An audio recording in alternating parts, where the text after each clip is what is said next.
আসসালামু আলাইকুম। Crime TV ৭২-এ আপনাদের স্বাগত। সাথে আছি আমি তাহমিদ।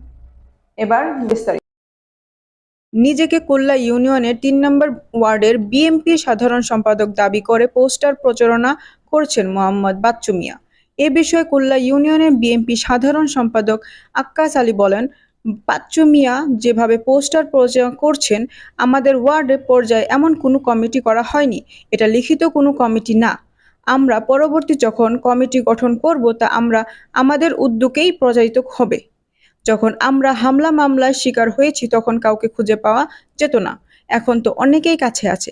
কুল্লা ইউনিয়ন বিএনপি সভাপতি শাহজাহান মিয়া বলেন, আমাদের নতুন কোনো কমিটি হয়নি।